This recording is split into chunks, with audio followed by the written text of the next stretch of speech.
What's up guys, Hocus Pocus here. Welcome back to the Minecraft Let's Play. This is episode 30 of the series. So another little bit of a landmark for me in terms of progression. We've hit 10 episodes 3 times over now. So we're on episode 30, not far off 50, and for 50, just so that you know guys, I'm planning on maybe doing a world tour as long as we've got enough to look at. So keep an eye out for that. Anyway, without further ado, let's jump into the episode. As you can see, I'm out here again at the melon and pumpkin farm that we built last episode. As a quick reminder, this is how everything works around here. One push here to break the crops, another push here to send the collection minecart on its way around, and it will collect all of this for us and deposit it right in this hopper here. And as you can see, we already have a little bit in here from a couple runs I've been doing off camera, so everything is working as it should do around here. In today's episode, as I promised last time, we're going to work on the design of this farm. So in my inventory, I've got a few blocks together, and this is basically the palette I'm going to be working with today. So we've got the dark oak, the oak leaves, we've got a few of the grey stone blocks here. So we've got stone brick, cracked stone brick, polished andesite, gravel, andesite, stone slab, and I've just realised I'm missing one block, and that is cobblestone. So that completes the set for us, guys. So in terms of a design here, I'm probably going to be looking at something along the lines of wood here, wood here, wood here. Those will be the accent blocks right there. And then I'm going to have to go and collect a bunch of sand because we're going to be putting glass screens in front of this farm so that we can see it in action. Underneath the glass here, I'll probably go with a stone slab. I feel will work nicely here. Stone slabs, yeah, that'll work nicely. Similar to how our base looks with the accent block and the stone brick slab trim. I really do like that design, so we're probably going to follow suit in this area too with a similar looking design. But obviously this time around we're going to be using the dark oak logs rather than spruce. So what I'm going to do, guys, I'm going to jump off camera here, get a little bit of work finished up around here in terms of a design. Probably push the roof of this farm up one more as well so that it's 5 tall from the outside, and once all that's done I'll rejoin you guys and we can take a look together. Alright you guys, I think I've had a bit of a change of plan in terms of the layout of the wood here. So as you can see, I've actually doubled up and moved the location. So first time round, the wood pillars were right here in the middle along the line of redstone, but I figured out actually that doesn't really make sense because we don't want glass blocks in front of the piston row. We probably want it just in these 4 blocks here so that we aren't being obstructed in any way. So I changed that up for 1. And for 2, I was thinking of ways I could cover the redstone without covering the entire build, because I do want it to look quite open when you look into it so that you can see all the way along. Then I came to the conclusion that we're probably not going to be able to cover the redstone without doing that. So I think what we're going to do is we're going to run some logs along like so. Strip them just for design purposes, and then run the redstone out like this, so we're still going to be able to see it from outside the farm, which I'm not too concerned about, honestly. I usually try to hide redstone, but in this situation I think it's best left on show, because otherwise, as I said, it's going to ruin the design, or it's going to ruin the look of this farm from the outside. So we'll continue to do that all the way along. Just run the redstone along some stripped oak logs like so, sorry, dark oak logs. And then for the final one, we'll do the same thing. I really like the sound that it makes when you strip them. It's quite satisfying to me, that. But as you can see on either end of the farm as well, we've gone with the stone design for the wall, like so. And I think we're just going to leave it open like this so that... Oh, we just had a melon grow. So that when you look through the glass, you can see all the way to the back of the farm, because I have a plan for the cart. As you can see where it runs across the front here, the track actually purposely comes towards us, and that's because I want to leave a little section of the track open so that we can see the cart returning back to its station there. I think that'll be a nice touch. So I want that to be viewable from all angles of the farm, not just if you're standing here and looking straight down. Because from the original idea I had, there'd have been a wall that runs up there, so you couldn't have looked at it from this glass pane here, if you understand what I'm saying. So I think that leaving this open would actually be a better bet for us in terms of the design and in terms of look, just so that we can basically keep things nice and open and allow the farm to have a large viewable area from each glass window. So I'm going to keep working here. I'm probably going to actually run the farm. No, I'm not, because it doesn't have a button anymore. Will this power it? Nope. Right. I do want to run it to get rid of some of this stuff because it's a little bit difficult to build around it sometimes, but I'll probably work that out off camera unless I can find an easy way into the wiring here. And I can, just like so. So let's press that one again. I don't want you guys, you need to be collected. And then send our cart round. Just to have another demonstration here. And soon we'll see that these melons begin to disappear like so. And that is an indication that the cart is passing underneath each of these cells. There you go, they're disappearing here now. And they're going to disappear here. That pumpkin obviously grew between pressing the button and now, which is kind of a coincidence.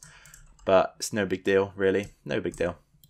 So this is what I mean by the cart. See, it runs along the front there for about a second or two. I want to leave that bit open just so that when you're looking at the farm from the outside, you can see the cart returning. As I said, it'll be a nice little touch for the design. So what I'm going to do, guys, is jump back off camera, continue cleaning this place up, polishing it up with a bit of design work, and I'll come right back to you all. Alrighty, everybody. I'm just checking back in with you here for a second. So as you can see behind me, we've made a lot more progress now on the farm in terms of its design. So let's just take a little run across it a few times so you can take it all in and have a little look so that I don't have to describe it all to you, which would be very boring for you to watch. So that's how the farm is looking at the moment. Obviously, the ceiling section is still incomplete, but don't worry, I've got a work in progress coming for that section, and I'm sure it will look great. So I'm very pleased with how it's turned out at the moment, let me say, first of all. The back of the room looks nice and clean and flush, and I'm not actually too concerned at all about the redstone being visible. I think it looks fine as it is, and that was pretty much the main concern that I had about this build, was that keeping the redstone visible might force the design off a little bit, but no, I actually think it looks fine, so that's good. Let me send the cart round again so that we can check something else out I've added. There we go, off it goes. We're gonna have to wait a while here for it to pass over the back there, but as you can see, I've left the gap open as I said I would. Probably going to place some glass panes in front of it just so that we can see through, but as the cart comes across the back section, I will show you that we do have a little bit of a feature up there now, so let's just wait for that to happen here. It does take a little bit of a while because it has to make its way across, but as you can see, I've put 4 lamps up there that will light up based on detection from a detector rail that the cart passes over. So there's one behind this wood pillar here, there's one behind this wood pillar, one behind that one, and finally one over there in it for a total of 4, as I said. So I think that's a pretty cool addition to the farm. I like the fact that we can see the cart coming back on its return journey with our melons and pumpkins ready to drop them off for us. And yeah, at the moment I'm very convinced by this build, and as you can see, that's the detector rail and light combo that I was telling you about. We could probably just hop up there and take a look quickly. So we've got some stripped oak logs for the planks.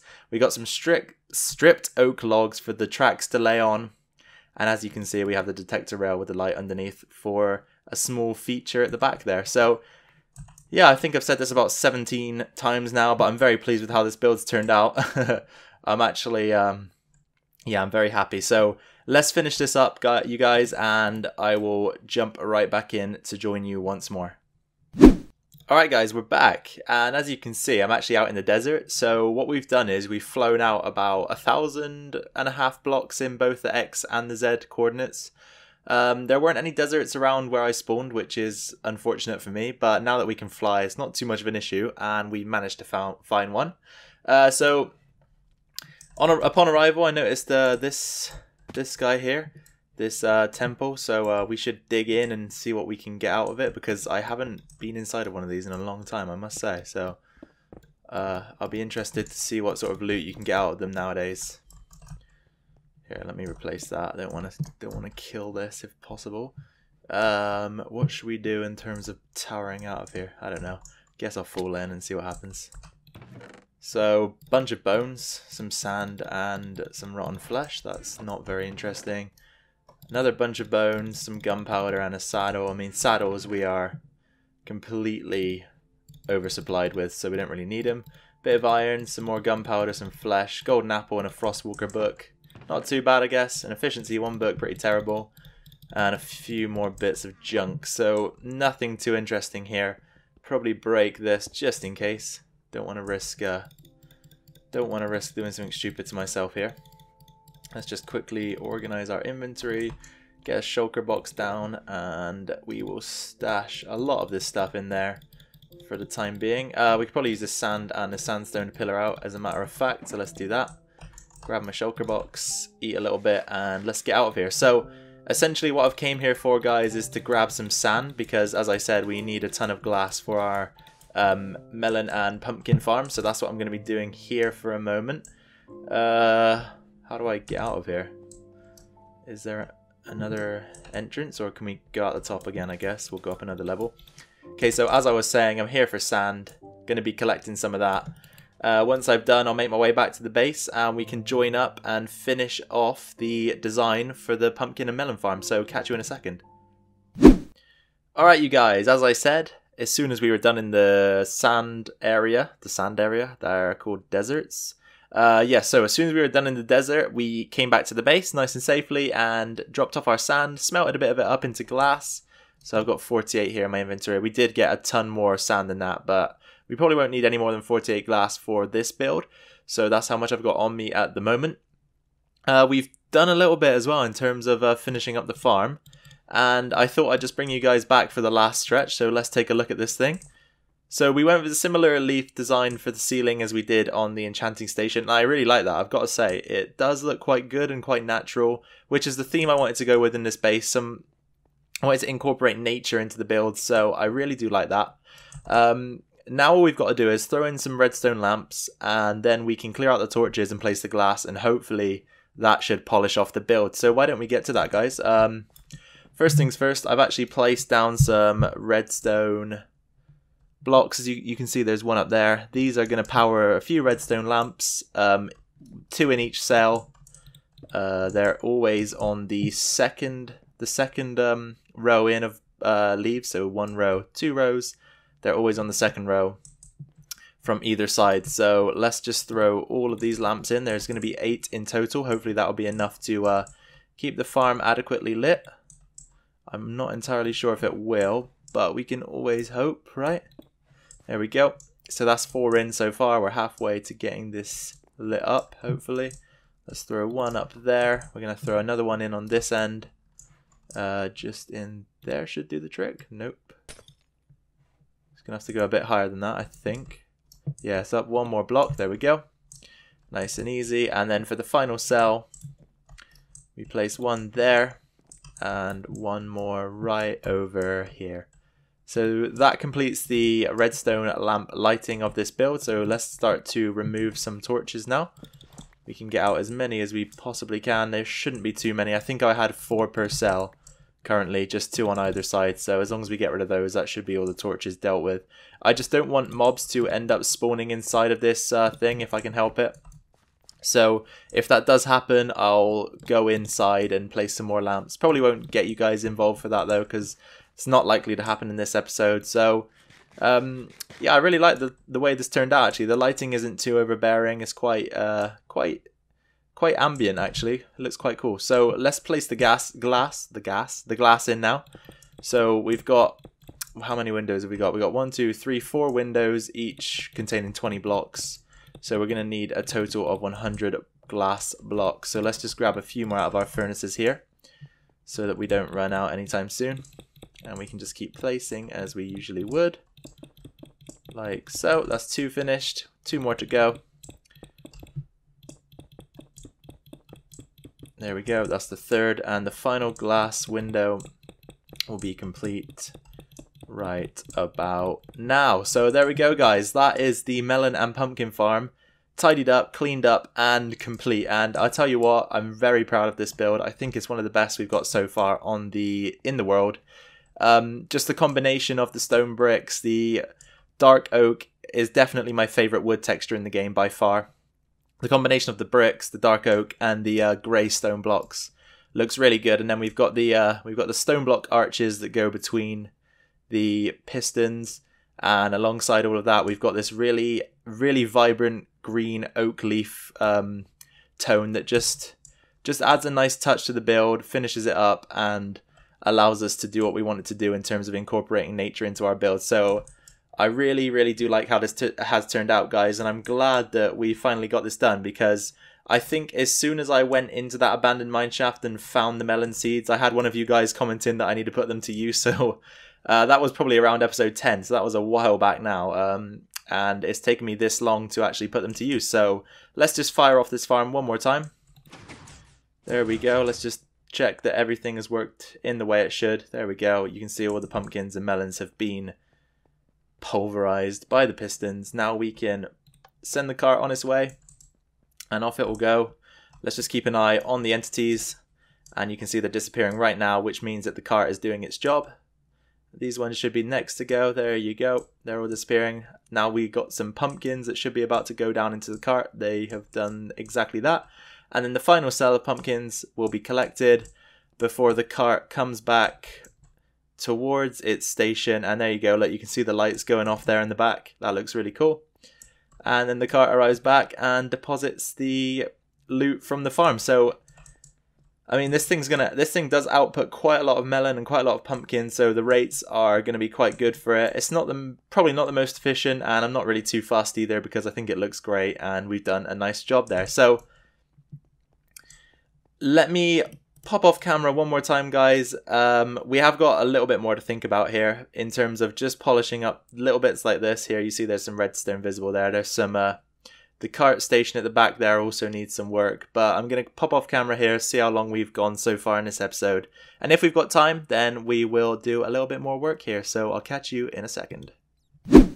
Alright guys, I did have a little bit more time to do some slight work on the farm, so let me show you that right now. What we did is we set up a wall at the back here where our controls lie.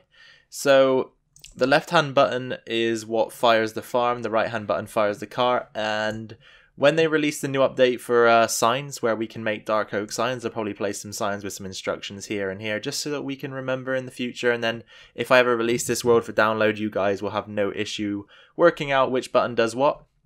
So here's the chest where the farm eventually deposits its loot. We went with a little chocolate bar trapdoor here just so that we can still open the chest, but if we ever need to gain access to the hopper and the cart here, we can as well. I thought that was just a pretty useful mechanic. So let's just run the farm again. Just double check everything worked for the final time. Okay, yeah, you can see we have pumpkins and melons in their respective areas. Okay, so pressing this button and this button is obviously going to fire this guy, which isn't ideal, so maybe we'll switch that out, who knows, we'll see. Anyway, we can see now the cart is probably on its way around, but maybe didn't collect this here. That might be too far away for it to collect, so there is a slight issue with some of the farm, which I'm well, yeah, there's no way to stop it really, and I'm not actually that fussed honestly. If we lose a few melons here and there, we've got tons, so it's like no issue really. But as you can see, melons are making their way into the chest here and the pumpkins, nice and easy. One thing that did come to my mind is the light levels in this room. It's not the brightest, and I read on the wiki that pumpkins and melons require a light level of 9 in the block above the stalk in order for them to grow. So the outer pistons here will probably have no issue with getting some melons, but the ones towards the middle might have an issue. I'm gonna let this farm grow, and then we'll see where the problem areas are and try to solve that as we can. So probably by putting some extra lighting in the room somewhere. We'll have to figure out where, but for now things are fine, and we'll just tackle the problems as they arrive. So that's probably going to be all for today's episode, guys. I really hope you enjoyed watching me come up with a design for this farm. I had a lot of fun building this one, and it really does satisfy me to see that we've managed to do a good job here. Oh, wait, hold up. I've actually just remembered something else I was going to do. So I was originally going to put glass at the back here. So before we end the episode, let me test that out and just see how it looks. I was going to place glass in front of the tube back here, so I'm going to give that a test run before we go our separate ways at the end of this video. And then let's go to the outside so we can see what it looks like from out here. Do we want that, or do we not want that? I'm not sure actually, guys, you know, I'm not sure. Let's take half of it out and see how it looks side by side. So let's get rid of those guys. Come outside again. Because sometimes glass behind glass does look a bit off, but in this situation, maybe we'll actually use the glass. I don't know. Tell me, guys. Tell me what you think in the comments here about whether or not I should keep that glass in there if you're able to come to a decision, because I'm finding it difficult. So this row of glass here is either going to stay or go, depending on how we feel or how you guys feel. So now we can end the episode, guys. Sorry for that false ending there, but you did get a little bit more of the video, so no complaints from you, hopefully. Anyway, guys, thank you very much for watching and being with me today for this video. As I said, I had a lot of fun building this, and I really hope you guys enjoy the design that we ended up coming up with. If you did enjoy the video, be sure to drop a like down below. Drop a comment with any feedback or any changes you might want me to make to this farm, including the glass row that you can see in there. And if you want to stay tuned to future uploads from this channel, make sure to subscribe. And the extra mile is the notification button next to the subscribe button. It looks like a bell, and if you press that, you'll be notified when my videos go live. Of course, you don't have to if you don't want to, but it is an option. Alright guys, once more, thank you for watching. Enjoy the rest of your day, take care, and I'll see you in the next video. Bye bye.